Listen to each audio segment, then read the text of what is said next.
चिंता संतानहंतारो यत्पादाम्बुजरेणव प्रियानान्तान्निजाचार्यान् प्रणमामि मुहुर्मुहुः यदनुग्रहतो जन्तुः सर्वदुःखातिगो भवेत् तमहं सर्वदा वन्दे श्रीमद्वल्लभनन्दनम् अज्ञानतिमिरान्धस्य ज्ञानाञ्जनशलाकया चक्षुरुन्मीलितं येन तस्मै श्रीगुरवे नमः।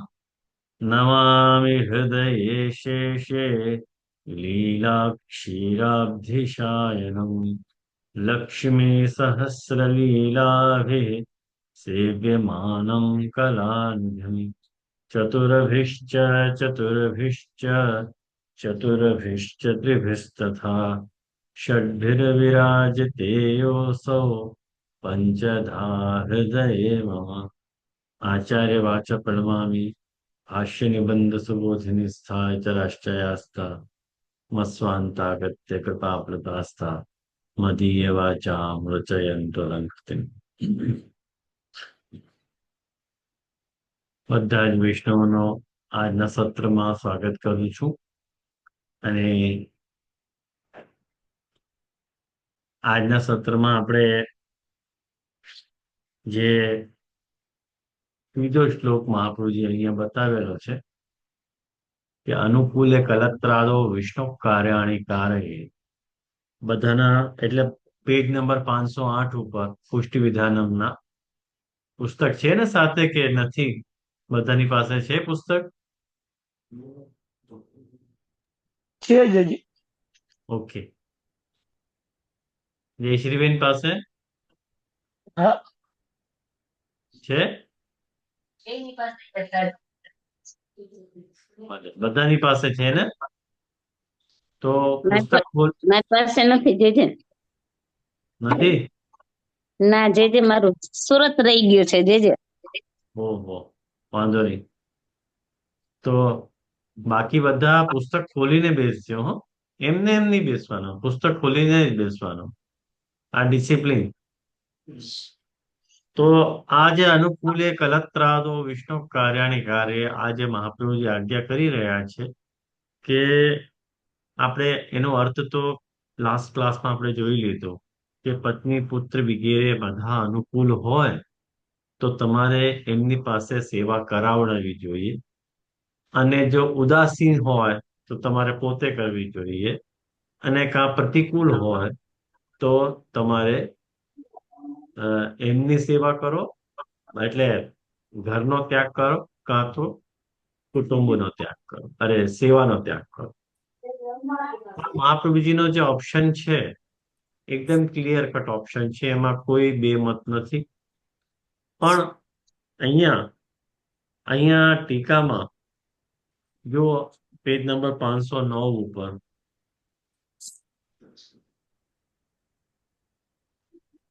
કે ધારો કે પત્ની પુત્ર વગેરે તમારા અનુકૂળ નથી અને એમનો જ્યારે તમે ત્યાગ કરી રહ્યા છો તો દોષ લાગે કે નહીં? આ એક મુદ્દાનો પ્રશ્ન અહીંયા ઉભો કરવામાં આવ્યો છે. તો અહીંયા જો ઉપરથી ચોથી લાઈનમાં 509 પેજ ઉપર કે એસો કરત જો કછુક દોષ લગે તો કહા કરનો. કારણ કે પત્ની સાથે એટલે પત્નીને આપણે પરણાવીને લાવ્યા છીએ બધાની સમક્ષ, એનો એટલે આપણો વિવાહ થયો હોય અને પછી એવી સ્ત્રીનો આપણે ત્યાગ કરીએ તો શાસ્ત્રનો દોષ લાગે, સમાજનો દોષ લાગે, બધો દોષ લાગે તો ખરો ને? તો આ ચિંતા ઉપજવી સ્વાભાવિક વાત છે.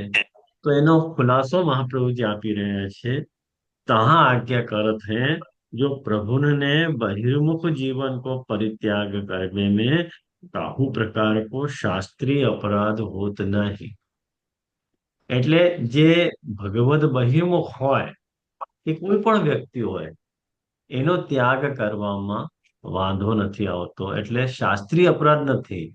આમ કાનૂનની દૃષ્ટિમાં અપરાધ હશે, એટલે કાનૂન તયા એ કાનૂની અપરાધ છે, પણ જ્યાં સુધી ધાર્મિક અપરાધની વાત છે, એ ધાર્મિક અપરાધ નથી. એટલે શાસ્ત્રીય અપરાધ નથી કે જેનાથી તમને બીવાની કોઈ આવશ્યકતા.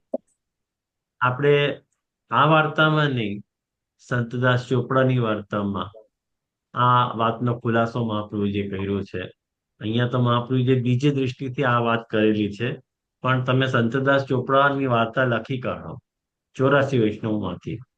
એ 84 વૈષ્ણવમાં જે સંતદાસ ચોપડા ક્ષત્રિયની વાર્તા છે, એમાં મહાપ્રભુજીએ આ વાતનો ખુલાસો કર્યો છે કે હા, શું થયું? અચ્છા, એમાં મહાપ્રભુજીએ આ વાતનો ખુલાસો કર્યો છે કે એ સંતદાસને પોતાના દ્રવ્યના 4 ભાગ કરવાની આજ્ઞા આપી. એક ભાગ વાઈફને આપ્યો, એક ભાગ ઠાકોરજીને આપ્યો અને એક ભાગ પોતે રાખ્યો. એવી રીતે એમને વિભાજિત કર્યા હતા પોતાના દ્રવ્યના 4 ભાગ. અને જયારે વાઈફને આપવાનું કીધું હતું, એમાં મહાપ્રભુજી ચોખવટ કરે છે કે જો પરણે કો દોષ જાય, એનો ભાગનો તું આપી દે તો એનો તારો દોષ નીકળી જાય. તો આમ અપરાધ નથી, પણ આમને આમ આપણે છોડી ન શકીએ, કંઈક આપીને જ છોડવું પડે. એ સમાજમાં પણ નિયમ છે અને ધર્મશાસ્ત્રમાં પણ નિયમ છે. પણ ભગવત બહિર્મુખ હોય તો શાસ્ત્રીય અપરાધ નથી, કાનૂની અપરાધ હોય તો હોય ભલે. એ દરેક કાનૂની અપરાધનો પાછો શાસ્ત્રીય અપરાધ હોવું જરૂરી નથી. અને કેટલાક શાસ્ત્રીય અપરાધો એવા છે કે જેના કાનૂનન અપરાધ નથી. ખ્યાલમાં આવ્યું ને, કેટલાક બધા દોષો આવા છે. તો અહીંયા આ વાતનો ખુલાસો મહાપ્રભુજી કરવા માંગે છે કે તમે એનો ત્યાગ કરી શકો છો, કાંઈ વાંધો નહીં. પણ પોતે એની જે કંઈ પણ જવાબદારી તમારા પ્રત્યે આવે છે, એ જવાબદારીને પૂરી પાડીને પછી તમે આવી રીતે સ્ટેપ લઈ શકો છો. હવે અહીંયા જો આગળ ટીકામાં यहाँ शंका उठत है, शंका કરવામાં આવી રહી છે. શું શંકા છે? कि जो घर परिवार के लोग भगवत सेवानुकूल हैं किंवा नहीं, ताको ज्ञान कैसे पाए? તમારા ઘરમાં રહેલા જે કંઈ પણ ઘરના જે સદસ્યો છે, એ સદસ્યો તમે જે ભગવત સેવા કરી રહ્યા છો, એ ભગવત સેવામાં અનુકૂળ છે કે નથી, એનું જ્ઞાન તમને કેવી રીતના થશે? ત્યાં સમાધાન જાણીએ. ત્યાં એટલે સમાધાન કરવામાં આવી રહ્યું છે. શું સમાધાન કરવામાં આવી રહ્યું છે? કે સરળ નિર્ણય નિબંધમાં મહાપ્રભુ આજ્ઞા કહત હે. આ તમે લખી કાઢજો નોટ્સના રૂપમાં. એમને એમ નહીં સાંભળતા. બધું આ બહુ ઇમ્પોર્ટન્ટ પોઈન્ટ છે લખવા માટે. આ બધા પોઈન્ટ તમારે લખવા જોઈએ. ખ્યાલમાં આવ્યું તમને? કારણ કે વારંવાર આ પોઈન્ટ્સની ડિસ્કશન નહીં થાય. એટલે બહુ ઇમ્પોર્ટન્ટ આ પેસેજને હું કહેતો તો બહુ ઇમ્પોર્ટન્ટ છે, સાંભળવા જેવો પ્રસંગ છે.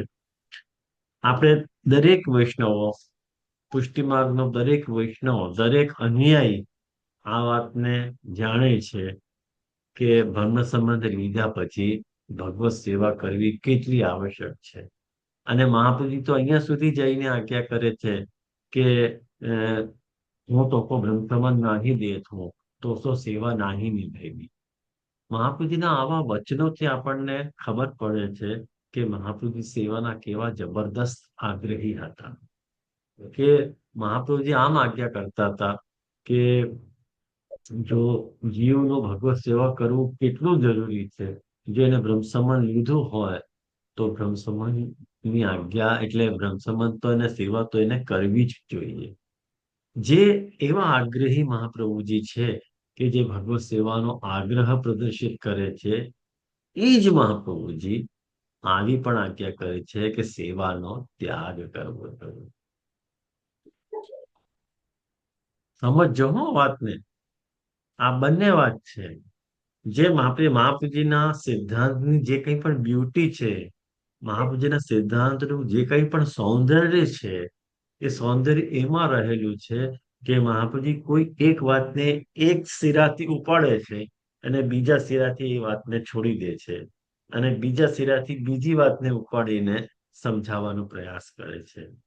જે સેવા કરવાની આજ્ઞા છે એનો પાછળનો આખો મહાપ્રભુજીનો આશય અને જે સેવા છોડવાની ત્યાગ કરવાની વાત કરી રહ્યા છે એની પાછળનો મહાપ્રભુજીનો અભિપ્રાય જાણવું તમારે ખૂબ જ જરૂરી છે. અને આ હું તમને નેક્સ્ટ ક્લાસમાં પ્રશ્નો પૂછવાનો છું. આ જે કંઈ પણ હું સમજાવી રહ્યો છું એ નેક્સ્ટ ક્લાસમાં ચોક્કસ પૂછવાનું છું. તમે ધ્યાન રાખજો. પહેલા આપણે આ જોઈ લઈએ કે ભગવત સેવા કરવી કેમ જરૂરી છે. મહાપ્રભુજી કૃષ્ણ સેવા સદા કાર્યા માનસીસા પરામાતા. મહાપ્રભુજી આજ્ઞા કરે છે કે નહીં સિદ્ધાંત મુક્તાવલી ગ્રંથમાં. સિદ્ધાંત મુક્તાવલી ગ્રંથનો બીજો શ્લોક. તમારી પાસે ષોડશ ગ્રંથો બિરાજતા હોય તો એ ષોડશ ગ્રંથો ઓપન કરીને જોઈ લેજો. સિદ્ધાંત મુક્તાવલી ગ્રંથના બીજા શ્લોકમાં મહાપ્રભુજી આજ્ઞા કરે છે કે કૃષ્ણ સેવા દરેક જીવે પોતે કરવી જ જોઈએ. કૃષ્ણ સેવા સદા. સદા એટલે સદાનો અર્થ શું હોય? ત્યાં મહાપ્રભુજી ખુલ્લા આપવા પડે છે કે સદા એટલે યાવત જીવન. તમારું જ્યાં સુધી જીવન છે ત્યાં જીવન પર્યંત તમારે ભગવત સેવા કરવી આવશ્યક છે. આ ભગવત સેવાનું વિધાન, આપણે ભગવત સેવા કરવાનું જે વિધાન મહાપ્રભુજી આજ્ઞા કરી રહ્યા છે એ તમે બધા બ્લેક કેમ દેખાવો છો? લાઈટ કેમ નથી તમારા મોઢા ઉપર? લાઈટ બંધ રાખી છે તમે ભાવનાબેન અને બીનાબેન? જે એ લાઈટ આ નથી મારા ઘરે. છે લાઈટ નથી અહીંયા. લાઈટ નથી.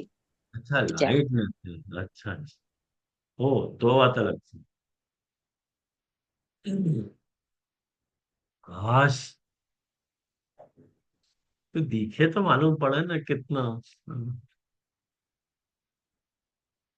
धन्यवाद हो तमन को लाइट खोलने के लिए. તો જે મહાપ્રભુજી જે પરિપ્રેક્ષ્યમાં ભગવત સેવાનું પ્રયોજન સમજાવવા માંગે છે એ એનો અંતઃકરણ, એનો આશય જોવું, જાણવું ખૂબ જ જરૂરી છે. જે મહાપ્રભુજી કહે છે કૃષ્ણ સેવા સદા. સદાનો અર્થ મેં જેવી રીતે તમને સમજાવ્યું કે અખંડિત મરણ પર્યંત તમારે સેવા કરવાની છે. એવું નથી કે મહાપ્રભુજીને એવું વિધાન લખીને નથી આપ્યું કે બ્રહ્મસમાન લીધા પછી તમારે 5, 10, 15 કે 20 વર્ષ સેવા કરવી છે, એના પછી પતી ગયું, હવે તમે સેવા કરવાની આવશ્યકતા નથી. ના, એવો અર્થ નથી. મહાપ્રભુજી કહે છે કે કૃષ્ણ સેવા સદા કાર્ય. આ જો મહાપ્રભુજીનો અર્થ હોય અને એનું કારણ શું? એમાં કારણ મહાપ્રભુજી એક જ સમજાવે છે. શા માટે સેવા કરવી જોઈએ, શું શા માટે જરૂરી છે? તો એમાં આન્સર આ વાતનો તમારે સમજવો જોઈએ કે જેવી રીતે આપણો જે આના આ જે ની હોય ને ઘૂંટણો, એને તમે કહો ગુજરાતીમાં ઘૂંટણો જ કયો ને, ઘૂંટણો, ઘૂંટણ. ઘૂંટણ. ઘૂંટણ. એ જે હા. તમારો ઘૂંટણ છે એ તમારી તરફ જ વળે છે ને. ક્યાં વળે છે? તમારી તરફ જ. તો જે જેનો અંશ હોય ને એની તરફ એને વળવાનું હોય. આપણે કૃષ્ણ આપણો અંશી છે, આપણે એના અંશ છીએ. તો અંશ અંશીને નહીં ભજે તો કોને બસ? ખ્યાલમાં આવ્યું? સૌથી પહેલો કારણ કે કૃષ્ણનું ભજન શા માટે કરવું જરૂરી છે કે આપણે એના અંશ છીએ. જેવી રીતે સાગરનો અને સાગરની બૂંદનો જે સંબંધ છે, સાગરનો અને સાગરની બૂંદનો, મટ્ટીનો અને એ મટ્ટીથી બનેલો જે ઘડો છે એનો જે સંબંધ છે એ સંબંધને લખી લ્યો તાદાત્મ્ય સંબંધ કહેવામાં આવે છે. એ તાદાત્મ્ય સંબંધ છે. તાદાત્મ્ય સંબંધ એટલે અવિનાભૂત છે, એના વગર રહી શકાતું નથી. જો મટ્ટી ન હોય તો ઘડો બની જ ન શકે. ખ્યાલમાં આવ્યું ને? મટ્ટી ન હોય તો ઘડો બની શકે? ન બની શકે. સ્વર્ણ ન હોય તો સ્વર્ણના આભૂષણ બની શકે? ન બની શકે. એવી જ રીતે આપણે આપણા અંશથી વિમુખ ન રહે, વિમુખ રહેવાનો નથી. આપણે એની સન્મુખ રહેવાનો છે. કારણ કે આપણે એમાંથી પ્રગટ્યા છે. તો જે જેમાંથી પ્રગટ્યો હોય એ એને અનુસરે કે એનું ભજન કરે કે એની સેવા કરે, એ તો સ્વાભાવિક વાત છે. કે જે માતાથી સંતતિ ઉત્પન્ન થાય તો સંતતિ માની સેવા કરે, એ ખોટી વાત છે? એવી રીતે આપણે બ્રહ્મમાંથી પ્રગટ્યા છે, કૃષ્ણમાંથી પ્રગટ્યા છે, તો આપણે કૃષ્ણની સેવા કરવી આપણું સ્વાભાવિક ધર્મ છે. એના લીધે ભગવત સેવા કરવી જરૂરી છે. અને ત્યાં એ પ્રશ્ન ઉભો કરવામાં આવ્યો હતો કે જીવ જે છે સદોષ છે અને પ્રભુ જે છે એ નિર્દોષ છે. તો નિર્દોષ અને સદોષનો સંબંધ કેવી રીતે થઈ શકે? ત્યાં એ ખુલાસાના રૂપમાં મહાપ્રભુજી આ વાત સમજાવી અને એ ચિંતા મહાપ્રભુજીને હતી. ત્યારે જ શ્રાવણ સુદ એકાદશીની મહારાત્રિએ સાક્ષાત ઠાકોરજીએ પ્રકટ થઈને મહાપ્રભુજીને બ્રહ્મ સંબંધ દીક્ષાની આજ્ઞા આપી. અને એ જે બ્રહ્મ સંબંધ દીક્ષાની આજ્ઞા આપી એનાથી આપણો પુષ્ટિ માર્ગનો જન્મ થયો. તો ત્યાં મહાપ્રભુજી એટલે સમજાવે છે કે જીવને ભગવત સેવા કરવી શા માટે જરૂરી છે. બધાને ખ્યાલમાં આવી આ વાત. હવે એ જ મહાપ્રભુજી સેવા કરવાની ના પાડે છે. સેવા ત્યક્તવ્ય. શા માટે પાડતા હશે ના? આ જે પેસેજ છે ને, જે હું તમને આજે બતાવવા જઈ રહ્યો છું, આ કોઈ દિવસ કોઈ પણ સંજોગોમાં કોઈ પણ બાલક નથી બતાવતા. આ અત્યાર સુધી ગુપ્ત રાખવામાં આવ્યો છે. હું એ નથી બતાવતો. કારણ કે એટલા માટે નથી બતાવતો, એનું કારણ એ છે કે જે ભગવત સેવાના આપણે આટલા ગુણગાન ગાઈ રહ્યા છે કે ભગવત સેવા કરો કરો કરો, અને એવા વચનો મળી જાય મહાપ્રભુજીના કે સેવાનો ત્યાગ કરવો જોઈએ, તો જીવ કોને સિલેક્ટ કરે? સેવા ન કરવાનું સિલેક્ટ કરે ને, એટલે બતાવવાનું જ નહીં. કે મહાપ્રભુજી એવી આજ્ઞા પણ કરી છે. પણ હું સચ્ચાઈથી, એકદમ નિષ્ઠાથી હું તમને બંને વચનો મહાપ્રભુજીએ બતાવી રહ્યો છું. હવે સેવા કરવી કે ન કરવી એ તમારા ઉપર છે. એમાંથી તમારા મતે તો ઘણા બધા સેવા કરે જ છે, પણ જે રીતે રેખાબેનને ત્યાં બિરાજે છે, રૂપુમાઈને ત્યાં બિરાજે છે, તમારા ભાવનાબેન તમારે ત્યાં બિરાજે છે, બીનાબેનને ત્યાં બિરાજે છે, અહીંયા યુએસના વૈષ્ણવના માથે પણ બિરાજે છે સેવા, એવું નથી. પણ આ તથ્ય આપણને ખબર પડવી જોઈએ કે શા માટે મહાપ્રભુજી સેવાની ના પાડે છે. તો મહાપ્રભુજી શું આજ્ઞા કરે છે કે એવા 5 સંજોગો છે. એ 5 સંજોગોમાં મહાપ્રભુજી સેવા કરવાની ના પાડે છે. એ લખો. પહેલો સંજોગ વિક્ષેપાત. सरणी निबंध में महाप्रभु कहते हैं, जो તમને દેખાય છે શ્લોક, વિક્ષેપાદ અથવા શક્ત્યા પ્રતિબંધાદ અપિ ક્વચિત અત્યાગ્રહ પ્રવેશેવા પરપીડાદિ સંભવે. આવા 5 સંજોગો છે કે જે સંજોગોમાં આપણે સેવા કરવાની મહાપ્રભુજી દ્વારા ના આવે છે. પહેલો સંજોગ કયો હોવી શકે? તો કે છે વિક્ષેપાદ. વિક્ષેપાદનો અર્થ શું થયું? જો મહાપ્રભુજી નીચે ટીકામાં શું આજ્ઞા કરે છે, ટીકામાં જુઓ, પંક્તિ જુઓ તમે, કે ગ્રહસ્થાનામ અપી પૂજાયામ પંચ દોષ સંભવે.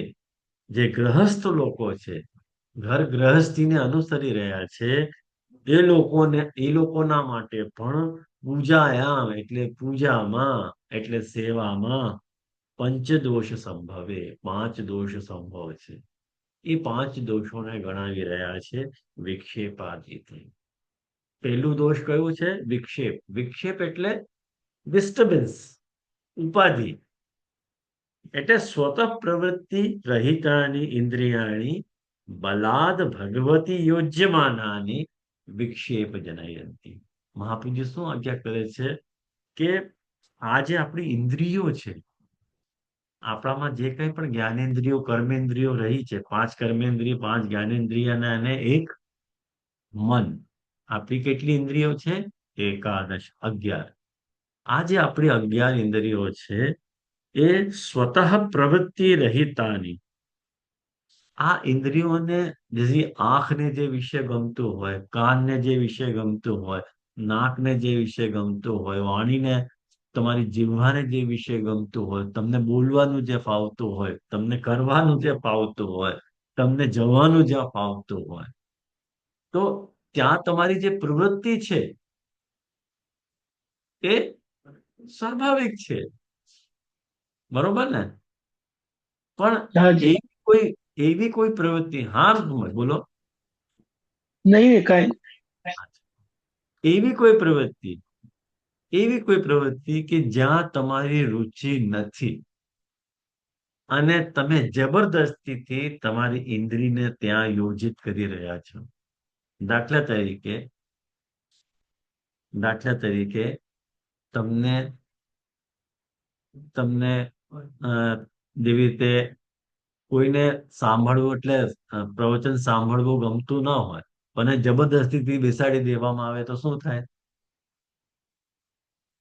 એનું ચિત્ત ના લાગે. એની આંખ મારી સામે જોતી હોય પણ એનો ચિત્ત નહીં લાગતો. ભલે મને મને જુએ છે, મને સાંભળે છે, એક્સપ્રેશન પણ પ્રકટ કરે છે, પણ એના અહીંયા કઈ જતું નથી, કઈ નહીં જાય. કારણ કે ઇન્દ્રિયોની જે સ્વતઃ પ્રવૃત્તિ છે, પોતાની મેળે ઇન્દ્રિય પોતાની ઈચ્છાથી જે વિષયમાં લાગવા ચાહે છે, ઈચ્છે છે, એ વિષયમાં તમે એ ઇન્દ્રિયને લગાડો ને તો કઈ વાંધો જ નથી આવતો. મને જે ગમતું હોય જોવાનું અને એ જોવાનું મને મળે તો મારું મન લાગે કે નહીં? મને જે સાંભળવાનું ગમતું હોય એ મને સાંભળવા મળે. મને ધારો કે પિક્ચરના સોંગ બહુ ગમતા હોય અને તમે ઘરમાં બધા કહી દે કે તું આ કીર્તન સાંભળતો, મન લાગશે? નહીં લાગે. એવી રીતે મહાપ્રભુજી કહે છે કે એ જે વિક્ષેપ છે, એવો જો તમને વિક્ષેપ 5, 10, 15 મિનિટ, અડધો કલાક, 1 કલાકનો વિક્ષેપ વિક્ષેપ નહીં કહેવાય, પણ નિરંતર તમને વિક્ષેપ રહેતો હોય સતત, તો મહાપ્રભુજી કહે છે બેટર સેવા નહીં કરો, તમારું કામ નથી. આનું ઉદાહરણ કેવી રીતે આપી શકીએ આપણે? કે આપણને આપણી વાઈફ ચા બનાવીને આપે હાથમાં અને આપણે એને પૂછીએ કે કોણે બનાવી ચાય, તો આમ જ જુએ આપણી સામે. કોણે બનાવી ચાય? હા, હા, આવું કરે તો એના કરતા તો આપણે કહીએ કે તું ચા નહીં બનાવ, હું બનાવી લઈશ. એટલે સ્વતઃ પ્રવૃત્તિ આપણી નથી ભગવત સેવામાં, આપણે કોઈના કહેવાથી સેવામાં જોડાઈ રહ્યા છીએ. તો મહાપ્રભુજી કહે છે કે બેટર, જ્યાં સુધી તમે પોતે સેવાની ઇમ્પોર્ટન્સ અનુભવ નથી કરતા ત્યાં સુધી તેમાં સેવા નહીં કરો. કેટલા મહાપ્રભુજી જેન્યુઇન છે, નિખાલસ છે, એ જુઓ. આ મહાપ્રભુજીનો જે સ્વભાવ છે ને કરુણાનો, આ કરુણાના સ્વભાવને તમે ક્યારેક નોટિસ કર્યું? તમે મહાપ્રભુજીને બધાને એકદમ મહાપ્રભુજીને તમે એમ જ વિચાર્યું કે મહાપ્રભુજી બહુ એટલે કડક છે, આમ બહુ કઠોર આજ્ઞા કરે છે. પણ આ જે મહાપ્રભુજીના નેચર છે, હવે તમે પંક્તિ વાંચશો તો તમને ખ્યાલ આવશે કે જે મહાપ્રભુજી સેવાના આગ્રહી છે, આ પહેલી પરિસ્થિતિમાં મહાપ્રભુજી ના પાડે છે કે એની સેવા નહીં કરે. ખ્યાલ આવ્યું? બીજું કારણ હવે લોકો અશક્ત્ય. પહેલું કારણ શું હતું? વિક્ષેપ. બીજું કારણ શું છે? અશક્તિ. અશક્તિ એટલે મહાપ્રભુજી આજ્ઞા કરે છે જરાયા વ્યાધિર્ભીવા યદા શક્તિ અભાવ. તમે વૃદ્ધ થઈ ગયા, તમારાથી સેવા નથી થતી અને તમને કોઈ રોગ થઈ ગયો, જરાયા, તમને કોઈ બીમારી થઈ ગઈ. આધિ અને વ્યાધિમાં ડિફરન્સ સમજો છો તમે? આધિ કોને કહેવાય અને વ્યાધિ કોને કહેવાય? કોઈને ખબર છે? આધિ કોને કહેવાય અને વ્યાધિ કોને કહેવાય? કોઈને ખ્યાલ છે? ખ્યાલ હોય તો હાથ ઊંચો કરો. વ્યાધિ એટલે ચિંતા, હે? ઉપાધિ. આધિ અને વ્યાધિ, ઉપાધિ એક અલગ વસ્તુ છે. આધિ કોને કહેવાય અને વ્યાધિ કોને કહેવાય? બોલો નિશાબેન.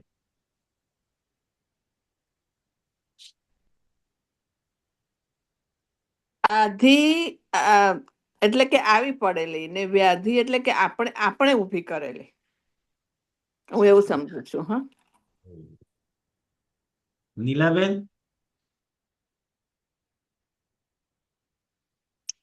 અચ્છા, વ્યાધિ ખબર છે. વ્યાધિ એટલે રોગ, અને આધિ એટલે કોઈ આમ આપણી ઊભી કરેલી કોઈ તકલીફ હોય એવું, એ કઈ પ્રતિબંધ તે એવું કહેવાય છે.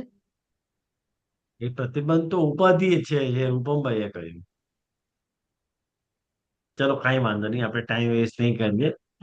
તમે લખો કે તમને કોઈ માનસિક રોગ હોય ને એને આધિ કહેવાય. જે દેખાતી ના હોય, તમારું ચક્કર, તમને માથું દુખે છે, પેટમાં દુખે છે, અહીંયા નસમાં દર્દ છે, એ દેખાય છે ઉપરથી? નથી દેખાતું. એને આધિ કહેવાય.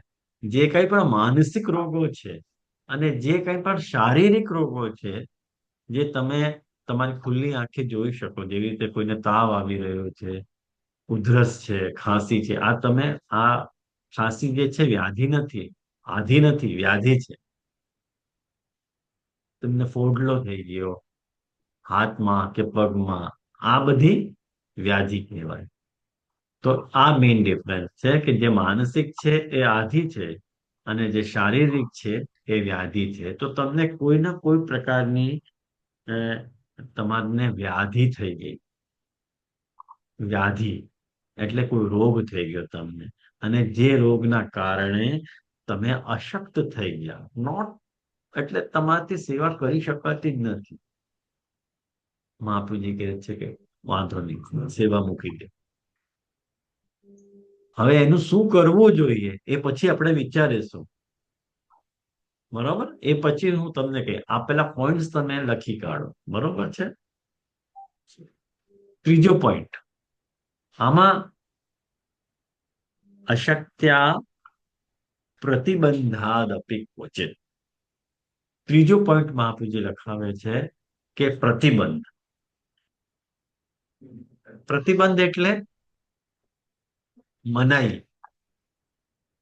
ઘરમાં જેની ચાલતી હોય એ જો તમને કહી દે કે આ કરવાનું નહીં, જેવી રીતે બધા કે ભાઈ અહીંયા એ જે કે ને એ તો અમારે કરવું જ પડે, અમે પોતાનું ન અહીંયા અમારું હાલે નહીં. બરાબર ને? જે એવું વધારે થાય. હા, એવું વધારે થાય. હા, એ જ તો કહું છું. આ તમે ન કરી શકો, અમને નથી ગમતું. અમે કરવા માંગીએ તો કે અમે તો કરી જ ના શકીએ. જે એમની નાઈ છે, એમને ના પાડી છે. કોઈક વખત એવું પણ હોય કે ઓલાએ કઈ ના નહીં પાડી હોય, આ એના નામથી બધું ચાલે, કઈ ના પાડી ન હોય. પણ કેટલા વૈષ્ણવ મેં આવા જોયા છે કે પોતાના હસબન્ડ નું નામ લઈને એમને પોતાને કરવું ન હોય, પણ કે છે કે જે એમને ક્યાં રાજી કરવા, નથી રાજી થતા, આમ છે તેમ છે, બધું કર્યા. તો મહાપ્રભુજી આને કારણે બતાવે છે કે કોઈનો પ્રતિબંધ છે તમારા ઉપર, તો મહાપ્રભુજી કે છે બેટર. એટલે મહાપ્રભુજી અહીંયા લખે છે, જુઓ, લોકો વા પ્રતિબંધમ કુર્વંતી. લોકો પ્રતિબંધ કરે છે, તમને ડિસ્ટર્બન્સ ક્રિએટ કરે કે જ્યારે પણ તમે સેવા કરવા જાઓ, દાખલા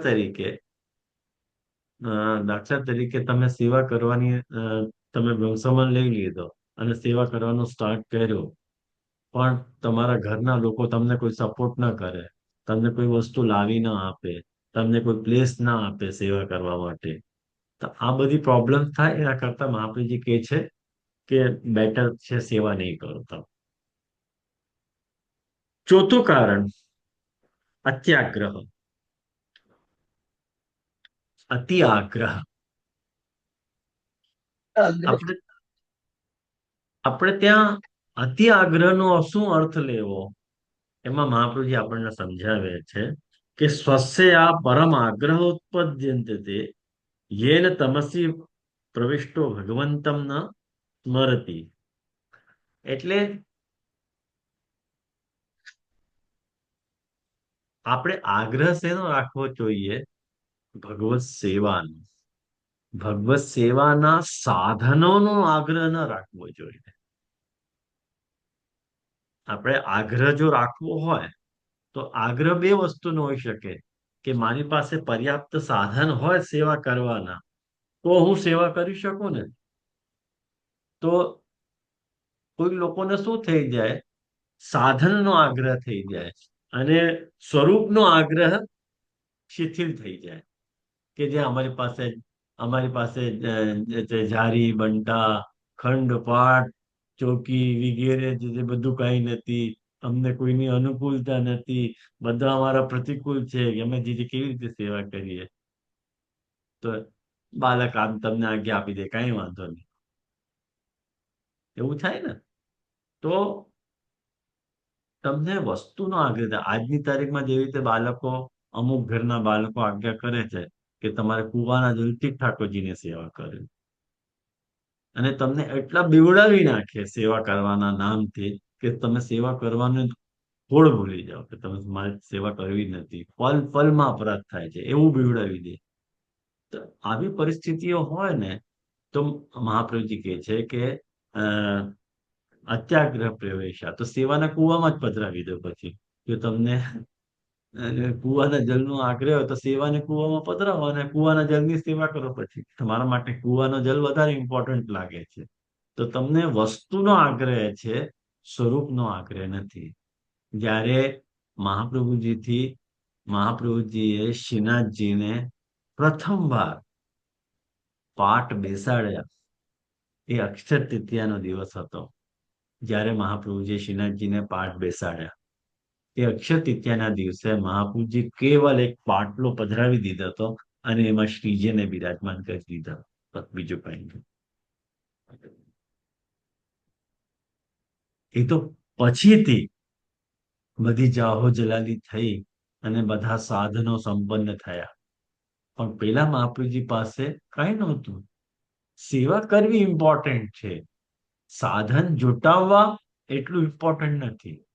આપણા વાર્તામાં આવે છે કે એક વ્યક્તિએ 252 વૈષ્ણવની વાર્તામાં આવે છે કે એક વૈષ્ણવે ખાલી દાંતોનો ભોગ ધરી ઠાકોરજીને, ચમચા નહોતા એટલે. ખ્યાલમાં આવ્યો ને? તો હવે આના ઉપર ડિસ્કસ ફરી કરશું આપણે. અને પાંચમું કારણ શું છે? પહેલું વિક્ષેપ, બીજું અશક્તિ, ત્રીજો પ્રતિબંધ, ચોથો અત્યાગ્રહ અને પાંચમું પરપીડા. તમારી સેવા કરવાથી, તમે ભગવત સેવા કરી રહ્યા છો તો બીજાને પરપીડા જો થઈ રહી હોય, બીજાને તકલીફ થઈ રહી હોય, તો મહાપ્રભુ ના પાડે છે કે નહીં, સેવા નહીં કરો. પરપીડાદિ સંભવે લોકાનામ વા પીડામ કુર્યાત તત્ર પૂજા ત્યક્તવ્યા. મહાપ્રભુજી આજ્ઞા કરે છે પૂજાનો ત્યાગ કરવો જોઈએ. આ 5 કારણો મહાપુરુષે બતાવ્યા, અને એનો જે ઇતિહાસ છે, એની પાછળનો જે આશય મહાપ્રભુજીનો છે, એની પાછળનો આખો જે બેકગ્રાઉન્ડ છે, એ મેં તમને ડિટેલમાં તમને ડિસ્કસ કર્યો તમારી જોડે કે શા માટે મહાપ્રભુજી આવી આજ્ઞા કરે છે. પણ બનતા સુધી, જ્યાં સુધી હું વિચારું છું, મને એવું લાગે છે કે આજની તારીખમાં આ બધા જે 5 કારણો છે એ છે જ નહીં. આજની જે આપણી લાઈફસ્ટાઈલ છે, તમને વિક્ષેપો એક વાત અલગ છે, પણ મોટા ભાગે જે વૈષ્ણવ સેવા કરે છે એમનો કોઈ માનસિક વિક્ષેપ તો હોતું નથી. માનસિક વિક્ષેપ હોય તો સેવા જ કેવી રીતે કરી શકે, એટલે ઘર જ કેવી રીતે સંભાળી શકે વિક્ષેપ હોય તો. ખ્યાલમાં આવ્યું ને? તો વિક્ષેપની પ્રોબ્લેમ નથી, અશક્તિની પ્રોબ્લેમ પણ નથી. સારા છે, તબિયત સારી છે, હટ્ટાકટ્ટા છે, બધા સેવા કરી શકે છે, અશક્તિ પણ નથી. પ્રતિબંધા જ. આજની લાઈફસ્ટાઈલ એવી છે કે હસબન્ડ ને વાઈફ શું કરે છે એમાં ઇન્ટરેસ્ટ નથી, વાઈફ ને હસબન્ડ શું કરે છે એમાં ઇન્ટરેસ્ટ નથી. તમે તમારા રસ્તે, હું મારે રસ્તે. મને જે ગમતું હોય હું કરું, તમને જે ગમતું હોય તે કરો, અને ઈ શરત ઉપર જ લગ્ન કરતા હોય પાછું. આજની जनरेशन ની बात करूँ છું. बंसी तेरी बात नहीं कर रहा हूँ, मैं एक जनरल बात कर रहा हूँ. हाँ, गलत मत समझियो मेरे को. હા मैं જીજુ હા. આજે જે ટેન્ડન્સી ચાલે છે લોકમાં એવી ચાલે છે, એકબીજાના ઉપર શરત મૂકીને જ લગ્ન કરતા હોય બધા. તો મારા ખ્યાલથી અ, અ, પ્રતિબંધાત વિક્ષેપદ અથવા શક્ય પ્રતિબંધનો પ્રોબ્લેમ જ નથી. કોઈનો કોણ કોણ પ્રતિબંધ કરી શકે? મારે જે કરવું હોય હું કરીશ, અને તમે જે કરવું હોય તમારે ઈ તમે કરો, મારે ક્યાં રોકથામ છે? કેટલાક વૈષ્ણવ મને આવા મળે છે કે જે અ પોતે સ્વામિનારાયણી છે, જે મારો વર સ્વામિનારાયણી છે, મારા વર જે છે એ રામદાસી સંપ્રદાયના છે, પણ મને કોઈ દિવસ અટકાવે નહીં હો. મને હું જે કઈ પણ વસ્તુ માંગુ હું મને લાવીને આપી દે, આવું કેતા હોય. તો એવી પરિસ્થિતિમાં સેવા કરી શકાય કે નહીં? ચોક્કસ કરી શકાય, એમાં ક્યાં વાંધો આવે છે? તમે ત્યાં આમ નહીં વિચારી શકો કે મારા હસબન્ડ જે છે અન્ય માર્ગના છે, અન્ય માર્ગીય છે, તો એના પૈસા હું કેવી રીતે લઈ શકું? કારણ કે ઘરમાં જે પૈસો છે એ તમારો પણ છે અને એમનો પણ છે. કેવલ એમનો નથી, કેવલ તમારો નથી, તમારા બંનેનો છે. તો બંનેનો રાઈટ છે. તો સ્વતનથી અને સ્વધનથી જ થયું ને સેવા. સેવાનો બ્રેકઅપ ક્યાં થયું? ખ્યાલમાં આવ્યું ને? તો પ્રતિબંધનો પ્રશ્ન આવતો જ નથી. અત્યાગ્રહ, હા, તમને અત્યાગ્રહ થઈ જ ગયો હોય, જેવી રીતે મેં તમને કુવાના જળની વાત કરી, કે તમને એવું લાગતું હોય કે નહીં, કુવાનો જળ સર્વોપરી છે, કુવાનો જળ નથી તો સેવા ન કરી શકાય, નળના જળથી સેવા સ્ટાર્ટ ન કરી શકાય, એવું જો તમને લાગતું હોય તો ચોક્કસ તમે બ્રહ્મસંવત લેવું જ ન જોઈએ તમારે. ખ્યાલમાં આવ્યું ને? કારણ કે એક વાત કરો, એક વાત તમે શાંત ચિત્તથી વિચારો કે જ્યારે આપણે બ્રહ્મસંવત લીધું ત્યારે આપણે સારા જ હતા ને? જેવી રીતે આપણે છોકરી સાથે પરણીએ કે છોકરા સાથે છોકરી પરણે કે છોકરી સાથે છોકરો પરણે, કોઈ પણ આઈધર વે, તો બંનેમાં જે ગુણ અને દોષો રહેલા છે એ ગુણ દોષો સહિત એનો અંગીકાર છે ને. એના પાછળથી કોઈ એમાં દોષ આવે તો વાત અલગ છે, પણ પ્રેઝન્ટમાં જે કંઈ પણ ગુણ છે, જે કંઈ પણ દોષ છે, એ દોષ સાથે જ અંગીકાર છે કે નહીં? એવી રીતે આ જે વિક્ષેપ છે એ અશક્તિ છે, એ આપણી જેન્યુઇન વાત છે. જો તમને સાચા અર્થમાં જો તમને વિક્ષેપ થતો હોય કે તમે અશક્ત થઈ ગયા હો તો એક વાત અલગ છે. બાકી તો વિક્ષેપ અને અશક્તિ જે છે એ કોમન પ્રોબ્લેમ નથી. એ તો જ્યારે તમે બ્રહ્મસંવત લઈ રહ્યા છો ત્યારે તો તમારી પરિસ્થિતિ બહુ સારી છે, કરી શકો. એમાં જે કઈ પ્રશ્નો હોય પૂછજો ચોક્કસ. અને પાંચમું જે કારણ છે પરપીડા, એ પણ પોસિબલ નથી કે આજના યુગમાં, આજના કાળમાં દરેક વ્યક્તિને પોતાના હિસાબે પોતાનો ધર્મ કરવાની કે નભાવવાની છૂટ છે. એને ક્યાં ના છે? પોતે કેવા પણ હોય, પણ જો બીજાને ટોકતા ન હોય, બીજાને તકલીફ નહીં લાગતી હોય તો કરી શકે ને ઠાકોરજીની સેવા. બરોબર ને? તો આજની તારીખમાં મને નથી લાગતું કે આ પાંચ કારણ એક્ઝિસ્ટ કરે છે, છતાંય વૈષ્ણવ સેવા નથી કરતા. એનું શું કારણ હોઈ શકે? એનું કારણ મારી દ્રષ્ટિથી એવું હોઈ શકે કે કદાચ બાળકે ના પાડી હોય. એક પેલું કારણ હોઈ શકે કે બાળકે, કેટલાક વૈષ્ણવ મને આમ પણ કહે છે કે જે અમારા ગુરુદેવની આજ્ઞા નથી. જે રીતે હમણાં જ પરમ દાડે જ હું સુરતમાં હતો અને ત્યાં કલાકનો પ્રસંગ થયો હતો ભાવનાબેન. જ્યાં ગયો હતો ને પધરામણીમાં લગ્નમાં, ત્યાં આજે કલાક સુધી સત્સંગ ચાલતો હતો.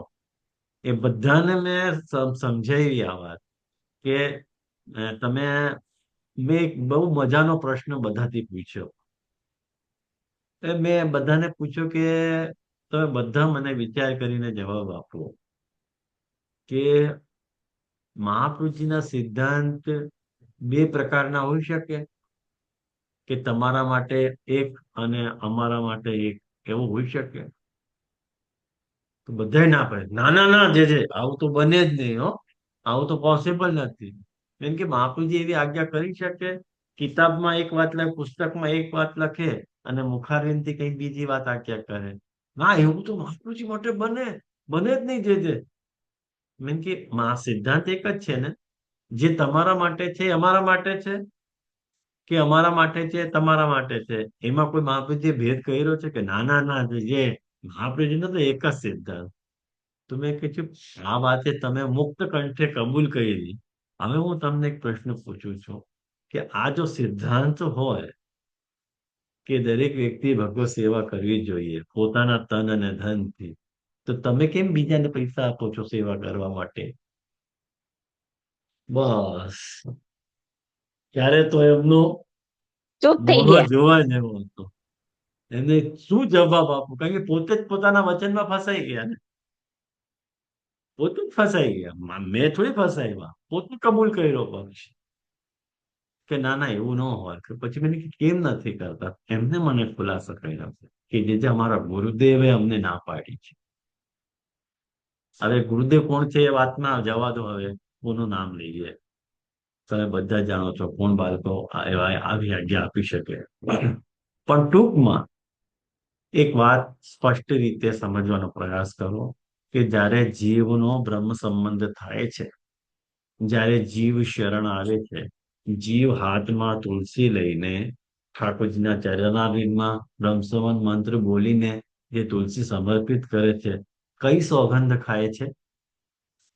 કે હું મારો સ્ત્રી, પુત્ર, ધન, પરિવાર બધું જ આપને સમર્પિત કરું છું.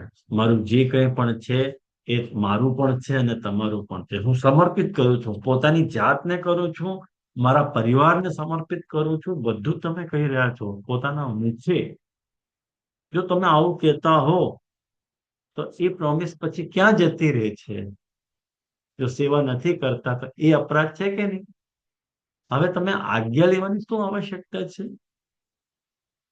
એમાં આજ્ઞાનો પ્રશ્ન ક્યાં આવે છે?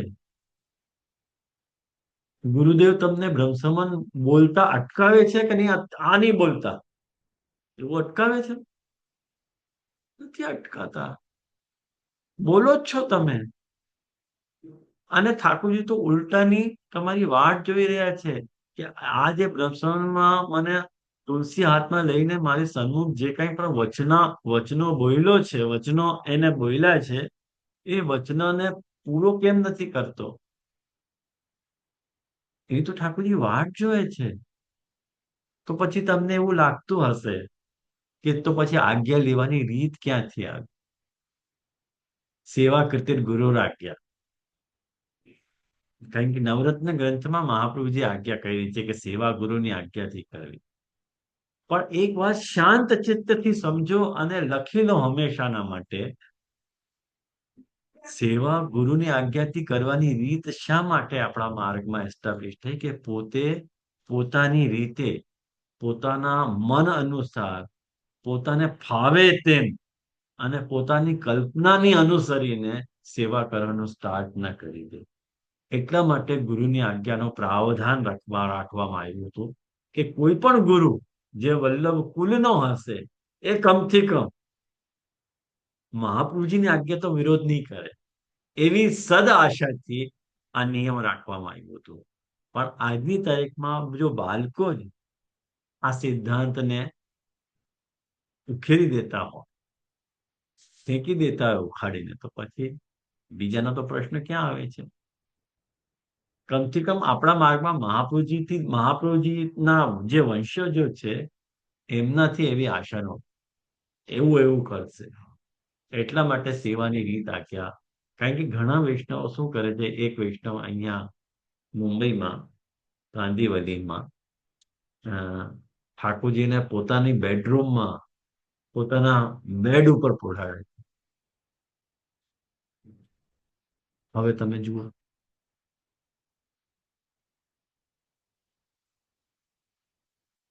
એને ના પાડીએ તો કે ના મહાપ્રભુજી પોઢાતા કે નહીં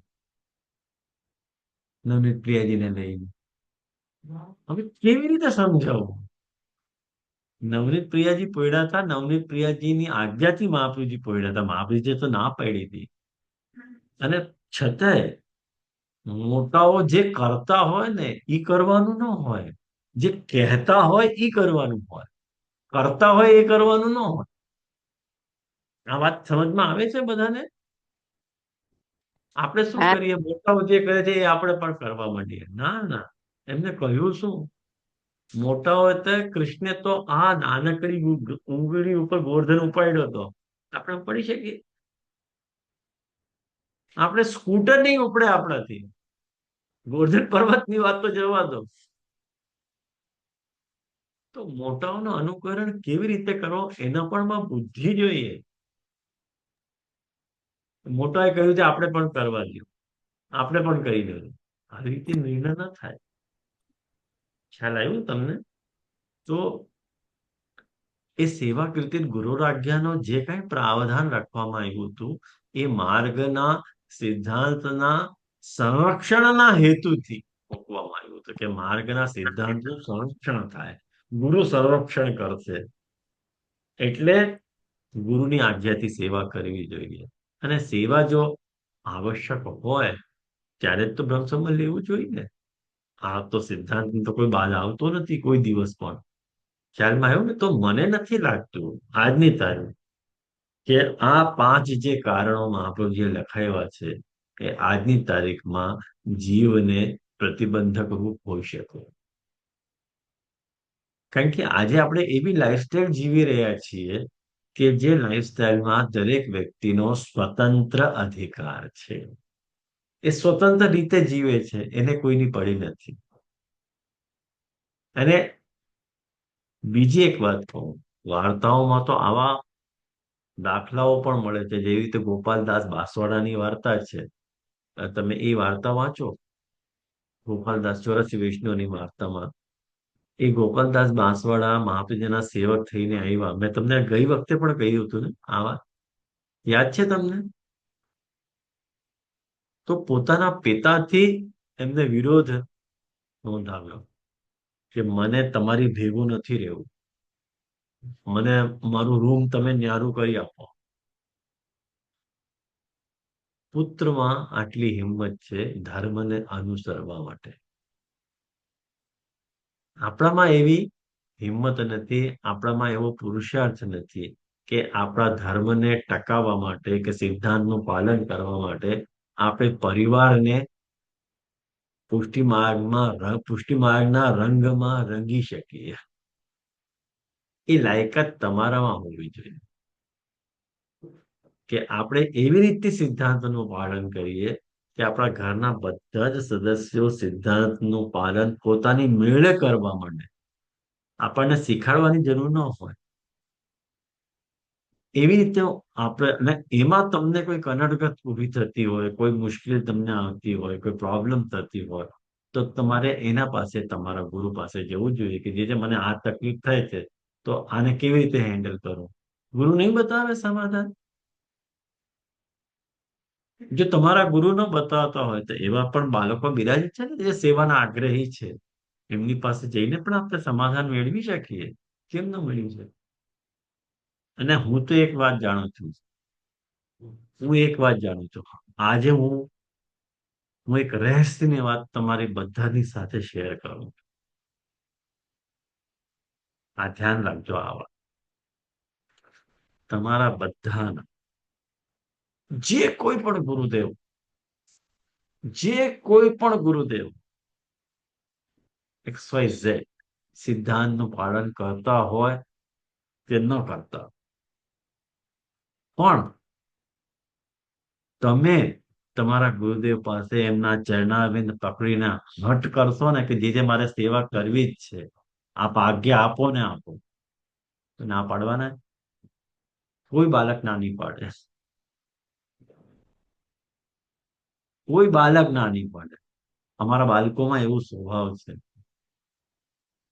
અમે જેટલા ટેઢા ચાલીએ ને એટલા સીધા પણ ચાલી શકીએ. અમારાથી કામ કરાવનાર કોઈ જોઈએ, સ્નેહથી, હો, ઉદ્દંડતાથી નહીં, સ્નેહથી, ભાવથી. જો તમે બે હાથ જોડીને તમે આમ કહો કે જે મને તો કરવી જ છે જીવન, કાંઈ પણ કરો ને, મને આજ્ઞા આપો ને, મને આ તકલીફ છે, આનું શું ઉકેલ, શું સમાધાન, જે બતાવો ને, મારે કરવી છે સેવા. ના પાડી દેશે તમને? છતાંય ના પાડતા હોય તો પછી મહાપ્રભુજીની તો આજ્ઞા છે જ ને તમારા ઉપર. આપણા બધાના ગુરુદેવ મહાપ્રભુજી છે, પછી ક્યાં વાંધો આવે? આવ્યો ને ખ્યાલમાં તમને બધાને? તો આ જે બહુ ઇમ્પોર્ટન્ટ પોઈન્ટ છે, આ પોઈન્ટ્સનો દૃષ્ટાંત લઈને આજની તારીખમાં એવું આડંબર ફેલાવવામાં આવી રહ્યું છે, અને એવું વાતાવરણ વૈષ્ણવને સમજાવવામાં આવી રહ્યું છે કે જે ભગવત સેવા છે એ ખાલી બાલક પૂરતી છે, અને જે ભગવત સેવા વૈષ્ણવે કરવાની ન હોય, વૈષ્ણવને તો દર્શન કરવા જવાનું હોય હવેલીમાં, અને ત્યાં પ્રસાદ લેવાનું હોય. આ હું ફેક્ટ કહી રહ્યો છું તમને. એક વૈષ્ણવ મને કન્ફેસ કરીને આ વાત કરી છે, અને લેટેસ્ટ હમણાં 8-10 દિવસ પહેલાની વાત છે, કે જે અમને લિટરલી આ વાત સમજાવવામાં આવી છે કે વૈષ્ણવે એક બાળકને ત્યાં ગયેલા, એ વૈષ્ણવ ત્યાં હતા, એ વૈષ્ણવે ઠાકોરજીની સેવા કરવાની વાત કરી હશે તો ગુસ્સે થઈ ગયા કે તમારે ભગવત સેવા કરવાનો અધિકાર તમારો છે જ નહીં. એ સામે પૂછ્યું કે જે રીતે બ્રહ્મસમાન લીધું, કે બ્રહ્મસમાન લીધું તો શું થઈ ગયું? બ્રહ્મસમાન તો લેવું જ પડે ને, પણ સેવા તમારાથી ન કરાય. તમે તો અહીંયા આવવું જોઈએ, ગુરુ ઘરમાં, ગુરુની સેવા તમે કરો. ઉલટું શીખાવે. તમે અહીંયા બધું કરશો ને, અહીંયા સેવા કરશો ને, તો તમને નિરોધ સિદ્ધ થઈ જશે, તમારો સર્વાત્મ ભાવ સિદ્ધ થઈ જશે. આવું. ખેર, આ એક વાત અલગ વાત છે. જે અમને પણ ના પડી હતી. જો હું તો કહું છું, સૌથી પહેલી વખત ગયા ને સેવા માટે, તો ત્યારે મને પણ ના પડી કે હજી તારે વાર છે, બાળકો નાના છે, આમ નથી ગમે, શો નથી પડતા, હજી વાર છે. પછી 2 કલાક મેં એને ચર્ચા કરી, જે ગમે તેમ તમે રસ્તો કાઢો, પણ અમૃત સેવા કરવી છે અમારે. એ તો આપણામાં એવી ગટ્સ, આપણામાં એવી સામર્થ, અને આપણામાં એવી તલબ હોવી જોઈએ, ધગસ હોવી જોઈએ કે આપણે સેવા કરવા માટેની તૈયારી સામે બતાવીએ. તો ગુરુ ક્યાં જશે? આપણામાં જ ખામી છે, આપણે જ કરવા નથી માંગતા, અને ગુરુદેવનું નામ લઈએ છીએ કે અમને ગુરુદેવે ના પાડી છે. કેટલાક કેસમાં તો મેં એવું જોયું છે કે ગુરુદેવે ના ન પાડી હોય, પણ પોતાની મેળે ગુરુનું નામ લઈને સેવા કરવી ના પાડી છે. હવે એમના ગુરુ લીલામાં પધારી ગયા હોય, હવે લીલામાં પધારી ગયા તો આજ્ઞા લેવા કોણ જાય? એમાં તો લીલામાં પોતે પણ લીલામાં જવું પડે ને. दिल्ली के गला में घंट कौन बांधे, हमारे ब्रिज भाषा में कहावत है. ये कहावत खबर है आपको? बिल्ली के गला में घंट कौन बांधे? આ કહાવત ખબર છે તમને? હા જી. હવે બધા ઉંદરાઓએ વિચાર કર્યો કે જે આપણને બિલ્લી આવે આપણો શિકાર કરીને લઈ જાય તો કોઈને ખબર નથી પડતી. એક કામ કરો ને, બિલ્લી ના ગલામાં આપણે ઘંટડી બાંધી દઈએ તો કેવું રે? બધાએ કહ્યું હા હા હા હા, એ વાત બરોબર, આવશે તો ઘંટડી વાગશે તો આપણે ભાગી જશું. બધે પૂછ્યું કે પણ બાંધશે કોણ?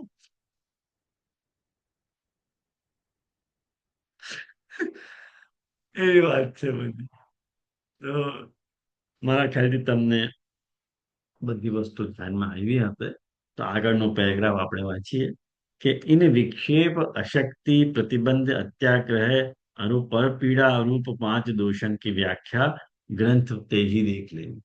એ તમે ગ્રંથમાં જો, મેં તમે ગ્રંથમાંથી એ વ્યાખ્યા બધી બોલીને બધી સમજાવી. તો जिनमें ये 5 दोष न હોય तिनको भगवत सेवार्थ अनुकूल जान. જેમાં આ 5 દોષો નથી, એ ભગવત સેવા માટે, એ સ્ત્રી પુત્ર વગેરે અનુકૂળ ગણવા. ये दोष હું ન હોય और रुचि હું પ્રગટ ન કરતો, આ દોષો નથી, એમાં એ લોકોમાં આ દોષો નથી, પણ પોતે ઇન્ટરેસ્ટ પણ નથી બતાવતા, તો એમને ઉદાસીન જાણો. જવા દો. તમને ડિસ્ટર્બન્સ નથી કરતા ને, વાંધો નહીં, તમે પોતે કરો. और भगवत सेवा में જે બાધક હોય તિनको તો ત્યાગી કરવું, અને જે તમારા ભગવત સેવામાં ત્યાગ ઉત્પન્ન કરતા હોય, એટલે બાધક ઉત્પન્ન કરતા હોય, એમનો ત્યાગ કરવો જોઈએ. પરંતુ કાહુ તે સોહુ ન બની આવે, એમનો ત્યાગ કરવો પોસિબલ ન હોય તો આપ હુઈ અન્યત્ર કહું જાય બસનો, તમે પોતે જ ઘરથી નીકળી જાઓ અને બીજે રહીને સેવા કરવાનું સ્ટાર્ટ કરો. જો તમને આટલી તાલાવેલી હોય સેવાની તો શું કહે છે, કેમ આવું કરવું જોઈએ? તો કે છે કે ભગવત સેવામાં વાદક હોય તો આખો વૈષ્ણવ ના જાણીએ, એ વૈષ્ણવ નથી. જે ભગવત સેવામાં તમને બાધા ઉત્પન્ન કરતો હોય કે આ નહીં કરાવ, પેલું નહીં કર, ઓલું નહીં કર, આ તને કહેતો હોય, આ જે વ્યક્તિ કહેતો હોય, એ બધા વૈષ્ણવ નથી. ભલે વૈષ્ણવના પેટમાંથી આવ્યા હોય, વૈષ્ણવ કુલમાં જન્મ થયો હોય તોય વૈષ્ણવ નથી. જેવી રીતે બ્રાહ્મણનો દીકરો બ્રાહ્મણ ક્યારે કહેવાય? એ કુલમાં જન્મ લેવા માત્રથી નહીં. બાળકને બ્રાહ્મણત્વ કે ક્ષત્રિયત્વ કે વૈષ્ણવત્વ કે વૈષ્ણવત્વ 3 પ્રકારે નિર્ધારિત થાય. પહેલું પ્રકાર, એ કુલ વૈષ્ણવ કુલમાં જન્મ હોવો જોઈએ. બીજું કારણ, એ વૈષ્ણવ કુલના સંસ્કાર એનામાં હોવા જોઈએ. અને ત્રીજું, એ વૈષ્ણવ સંસ્કારોચિત કર્મ એને કરવું જોઈએ, તો એ વૈષ્ણવ કહેવાશે. જન્મ, સંસ્કાર અને કર્મ, આ 3 વસ્તુ છે જેનાથી આપણે કહી શકીએ કે આ વૈષ્ણવ છે. નહીં તો વૈષ્ણવ પુત્ર છે, વૈષ્ણવ નથી. સંસ્કૃતમાં પંડિત પુત્ર કેવું, આ પ્રશંસા નથી, ગાલી છે. આપણે કોઈને બેવકૂફ કેવું હોય ને તો સંસ્કૃતમાં એક વાક્ય છે કે આવો પંડિત પુત્ર, એટલે સામેવાળો સમજી જાય કે મને બેવકૂફ કહી રહ્યો છે, કે તારો બાપ પંડિત હતો, તું પંડિત નથી, તું પંડિત નો પુત્ર છે. આપણે કહીએ કે આવો વૈષ્ણવ પુત્ર, સમજી જવું કે એનો બાપ વૈષ્ણવ છે, પોતે નથી. કે આવું કહેવાનો આપણે ત્યાં રિવાજ નથી. પણ એક વાત કહું છું, तो जो वैष्णव धर्म का विरोध करत હોય ताके संग को तो दुस्संग ही जाननो. તો મારા ખ્યાલથી આપણે અહીંયા રાખીએ, આજે અહીંયા સુધી રાખીએ. આનો એક બીજો એક પક્ષ છે, આપણે જે વચનો આજે ભણ્યા છીએ એ વચનોનો એક બીજો પક્ષ હજી વિચાર કરવાનો બાકી છે. એ આગળના પેરેગ્રાફમાં સમજાવવામાં આવી રહ્યું છે. તો એ આપણે નેક્સ્ટ ક્લાસમાં ડિસ્કસ કરીશું. કોઈને કંઈક પૂછવું હોય તો ચોક્કસ પૂછી શકે.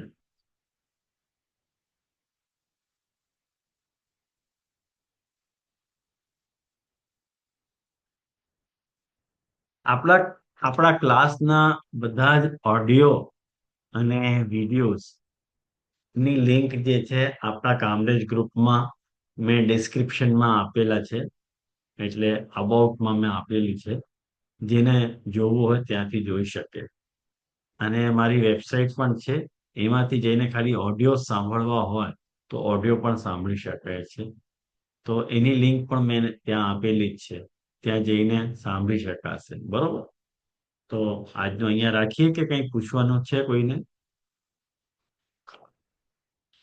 કંઈ પૂછવું છે? હા જી શ્રી દંડવત પ્રણામ. હા બોલો બોલો નિશાબેન, બોલો બોલો. હા, આપણે લાસ્ટ વીક થર્સડે ની વેણુગીતની યુટ્યુબ ઉપર અપલોડ આપે કરી? કરી દી આજે જ કરી. આજે જ કરી, સારું, ઓકે. હા, કારણ કે યુટ્યુબ ઉપરથી સાંભળીને આમ આના ગૂગલ એના પરથી સંભળાય, પણ પેલું આપનો જે દર્શન થાય ને એટલે યુટ્યુબ પરથી વધારે આનંદ આવે છે સાંભળવાનો. હા ભાઈ, વાહ. ઓકે, કરી દીધી છે અપલોડ. કઈ નથી, સારું. દંડવત પ્રણામ છે. હા.